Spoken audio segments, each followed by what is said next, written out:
হাসিনা পলাইছে, তার কর্মীরাও পলাইছে, এমনকি কাউয়াও পলাইছে। এডিটর সাহেব, কাউয়ার সাউন্ড নেন অনেকদিন পরে। আর জোরে জোরে, আরো জোরে, আরো জোরে, আরো জোরে। হাসিনারে পলাইতে হয়েছে, তার কর্মীদেরও পলাইতে হয়েছে। হাসিনারে পলাইতে হইল কেন? সে তো ক্যান্টনমেন্টে থাকতে পারতো, অনেকেই ছিল, এমনকি আওয়ামী লীগের দুর্গখ্যাত গোপালগঞ্জে থাকতে পারতো। রাজাপাক সে তো ক্যান্টনমেন্টে ছিল বেশ কিছুদিন। একইভাবে তার রাষ্ট্রপতি ভবন দখল হয়েছিল শ্রীলঙ্কাতে, পরে দেশ থেকে বাইরে গেছিল মাত্র 52 দিনের জন্য, 2 মাসও না। পরে ফিরে আসিছে। হাসিনা 2 বছর ধরে আসে না, হঠাৎ সে দেশে ফিরবে ঘোষণা দিছে রয়টার্সকে দেওয়া এক সাক্ষাৎকারে। কানাডানি বলছে যে আগামী ডিসেম্বরে দলের নেতা কর্মীদের সঙ্গে নিয়ে সে ফিরে আসবে নাকি, আয় নাকি আদালতে আত্মসমর্পণ করবে।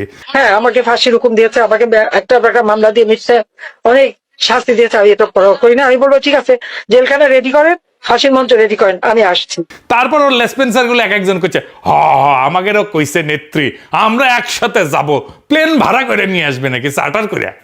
আমরা এখান থেকে লন্ডন থেকেই, মানে ইংল্যান্ড থেকেই 10টি চার্টার প্লেন আমরা নিয়ে যেতে চাই।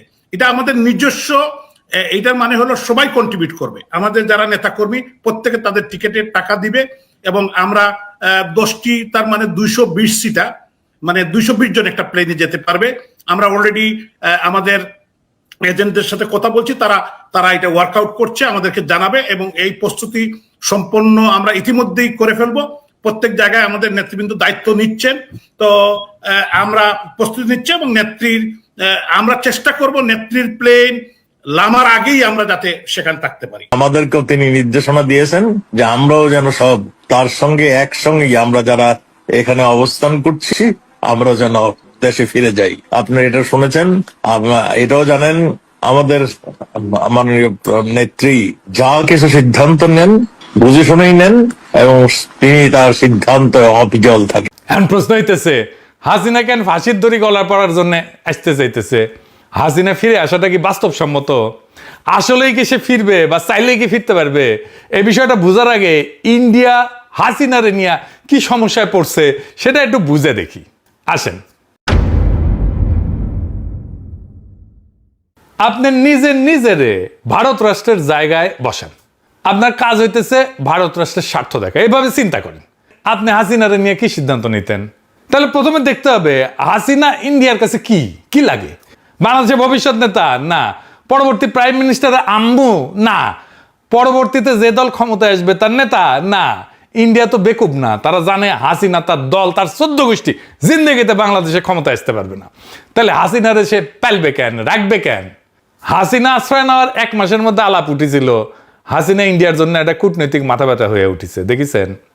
আবার হাসিনারে যদি না রাখা হয় তাহলে আবার আরেক সমস্যা। ওইখানে লিখেছে, ইংরেজি যেহেতু লিখেছে তাহলে ঠিকই লিখেছে, তাই না? এটা বাংলা করলে এরকম হয় যে হাসিনারে যদি না রাখে তাইলে দিল্লি ঘনিষ্ঠ আঞ্চলিক নেতাদের কাছে বার্তা যাবে যে ভারত শেষ পর্যন্ত আপনাকে রক্ষা করবে না। তাহলে ভিন্ন দেশে ইন্ডিয়ার লেসপেন্সার সরকার বা রাজনীতিবিদ আছে, তারা তো আর ফ্রি সার্ভিস দেবে না ইন্ডিয়ারে। মানে ইন্ডিয়া হাসিনাকে রাখার একটাই যুক্তি যে তারে আশ্রয় না দিলে দিল্লি দাস যারা আছে তারা ইন্ডিয়ার উপরে ভরসা পাবে না। আবার উল্টা দিকে হাসিনারে রাখলে বাংলাদেশের সাথে তার সম্পর্ক নষ্ট হইতে থাকবে, বাংলাদেশে ইন্ডিয়া বিরোধী হাওয়া আরো বেশি উঠবে। ইন্ডিয়ার বাস্তব স্বার্থ আছে বাংলাদেশে, তার ব্যবসা আছে, ট্রানজিট আছে, ইন্ডিয়ানরা চাকরি করে বাংলাদেশে, বাংলাদেশিরা যায় ইন্ডিয়াতে, শপিং করে, টাকা খরচ করে, চিকিৎসা করে। হাসিনারে দরকার ছিল এইসবের জন্য, হাসিনা চলে গেলেও এইসব তো লাগবেই তার। এই স্বার্থগুলো তো রক্ষিত হবে না। ইন্ডিয়া পড়ছে উভয় সংকটে, মান কিসি পায়। হাসিনাকে রাখাও বিপদ, আবার আওয়ামী লীগকে পুনরায় সক্রিয় করাও সম্ভব না।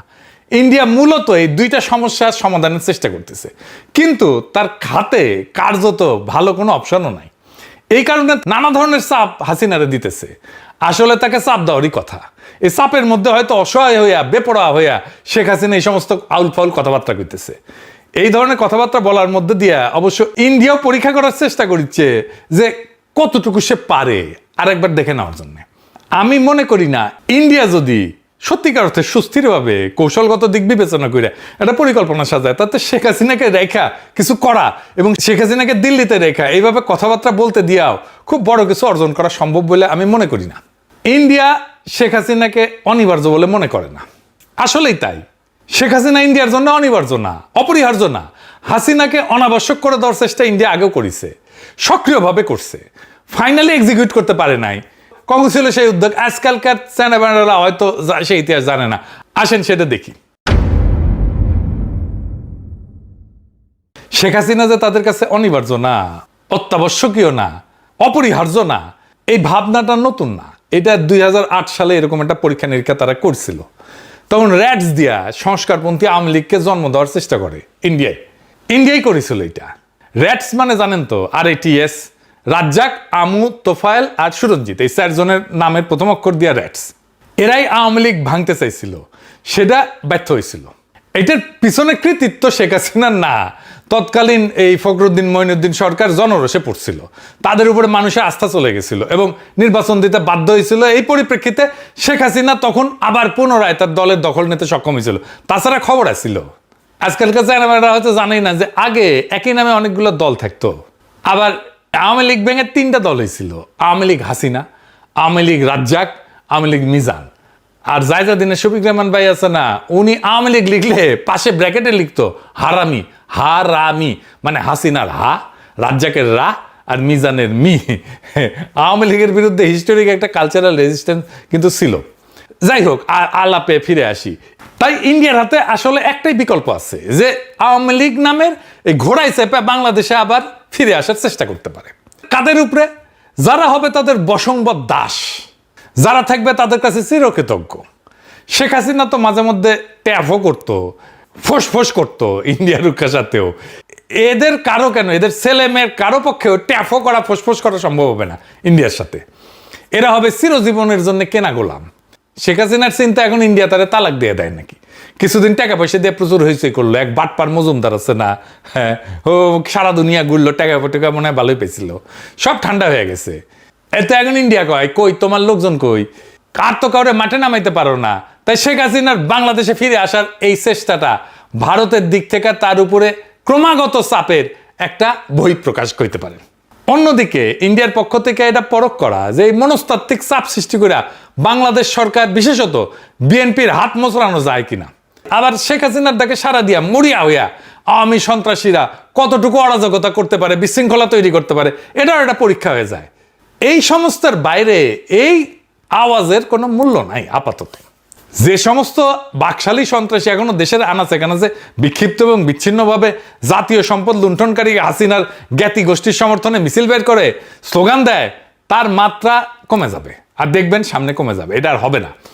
শুধু রাজনৈতিক তৎপরতা না, এদের সামাজিক সাংস্কৃতিক সহ সকল ধরনের কর্মকাণ্ডই বিএনপি, জামাত এবং এনসিপির মতো দলগুলোর সম্মিলিত প্রতিরোধের মুখে পড়বে। ফ্যাসিবাদ বিরোধী জাতীয় ঐক্য 24 সালের জুলাই আগস্ট মাসের মতো দেশব্যাপী পুনরায় আবারও দৃশ্যমান হবে। ফলে আওয়ামী লীগ এবং ইন্ডিয়ার প্রতি দুর্বল সকল রাজনৈতিক, সাংস্কৃতিক, সামাজিক শক্তিসমূহ ব্যাপক জনরোষের কবলে পড়বে। আগামী ডিসেম্বরে বাংলাদেশময় জুলাই বিপ্লবের পুনর্জাগরণ সৃষ্টি হবে, এটা দেখে নিয়েন, লিখে রাখতে পারেন। তবে এটাকে সংগঠিত করার যে কাজটা দেশের প্রধান 3টা দলের শীর্ষ নেতাদের ঐক্যবদ্ধভাবে এখনই শুরু করতে হবে। দেশে ফিরে আসার যে আস্ফালন খুনি হাসিনা করছে, তা বাংলাদেশের গণতন্ত্রের নব অভিযাত্রার পথে সবচেয়ে বড় হুমকি। ঘাতক খুনি লুটেরারা ফিরে আসা মানে ফ্যাসিস্ট দুঃশাসনের পুনঃপ্রবর্তন ঘটা।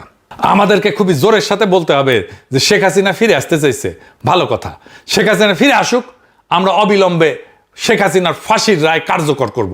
ওর আপিলের কোনো সুযোগ নাই। শেখ হাসিনা ফিরে আসা মাত্রই তার বিরুদ্ধে রায় কার্যকর করার যে রাজনৈতিক দৃঢ়তা, এ বিষয়ে জুলাই শক্তির মধ্যে সার্বজনীন রাজনৈতিক ঐক্য এবং সংলাপ হওয়া জরুরি। শেখ হাসিনার রায় কার্যকর করার ব্যাপারে দৃঢ়তা এবং স্পষ্ট বার্তাই এই সমস্ত চালবাজি, ধাপ্পাবাজি এবং চাপ তৈরির কৌশল কার্যত পরাজিত করে দিতে সক্ষম। হাসিনাকে এয়ারপোর্ট থেকে সরাসরি ফাঁসির কাছে নিয়ে যেতে হবে, ওইখান থেকেই ওই দিনের মধ্যেই ওরে ঝুলাই দিতে হবে। মানবতা বিরোধী অপরাধে আন্তর্জাতিক অপরাধ ট্রাইব্যুনালে মৃত্যুদণ্ডপ্রাপ্ত আসামি খুনি হাসিনাকে বাংলাদেশও ফেরাতে চায়। ইন্ডিয়া এই খুনিকে নিরাপদ আশ্রয় দিয়ে রাখছে, সেখান থেকে তাকে ধৈর্য বাইদ্যা বাংলাদেশে প্রত্যাবর্তন বা প্রত্যাবর্ষণ করতে হবে। ইন্ডিয়া যদি সত্যিকার অর্থেই নবজাগ্রত বাংলাদেশের সাথে কর্ম উপযোগী সম্পর্ক গড়ে তুলতে চায়, একটা ওয়ার্কিং রিলেশন গড়ে তুলতে চায়, তাহলে প্রতিবেশী এই দেশের জন্য এই ছাড়া আর বিকল্প পথ কোনো খোলা নাই। এটা তারা যত তাড়াতাড়ি বুঝবে, ততই এই প্রতিবেশী এই 2 দেশের জন্য ভালো হবে। তাছাড়া বাংলাদেশ মায়ানমার চীনের স্থল সংযোগ, তিস্তার পানি ব্যবস্থাপনার মহাপরিকল্পনা এবং চীন এবং তুরস্কের সহযোগিতায় সামরিক শিল্প স্থাপনের মতো বড় বড় উদ্যোগ বাংলাদেশ নিতেই থাকবে এবং তা বাস্তবায়ন হবে ইনশাল্লাহ। এবং এই পথ ধরে পর্যায়ক্রমে বাংলাদেশ যুক্ত হবে পাকিস্তান সহ আরব বিশ্বকে নিয়ে গড়ে ওঠা সম্ভাবনাময় মুসলিম সামরিক জোটে। সন্দেহ নাই এতে আঞ্চলিক উত্তেজনা বাড়বে, তবে বাংলাদেশ দীর্ঘমেয়াদের জন্য এক শক্তিশালী শত্রুর জন্য বিভীষিকা আর দেশের জনগণের জন্য নিরাপদ ভূমিতে পরিণত হবে। বিএনপি খুনি হাসিনাকে নিরাপদে দেশে ফিরতে দেবে বলে আমি বিশ্বাস করি না, তাকে রাজনীতি করতে দেবে বলে আমি বিশ্বাস করি না। কারণ এই দুর্বৃত্ত 1981 সালে ঢাকায় ফেরার মাত্র 2 সপ্তাহের মাথায় প্রেসিডেন্ট জিয়াকে শহীদ হতে হয়েছিল। তারপর কায়েম হয়েছিল ইন্ডিয়ার অনুগত 9 বছর দীর্ঘ সামরিক স্বৈরাচারী জেনারেল এরশাদের দুঃশাসন। সশস্ত্র বাহিনীর দিক থেকে এবার অভিন্ন ঝুঁকির আশঙ্কা আরো প্রবল এবং বহুগুণে বেশি। কারণ ফ্যাসিস্ট আমলে উচ্চপদ বাগানো ইন্ডিয়া অনুগত শীর্ষ কর্মকর্তারা এখনো সেনা, নৌ, বিমান বাহিনীর নেতৃত্বে বহল তবিয়তে বসে আছে। আর উপরে তো ওয়াকারুজ্জামান প্রভুপাত্র আছেই।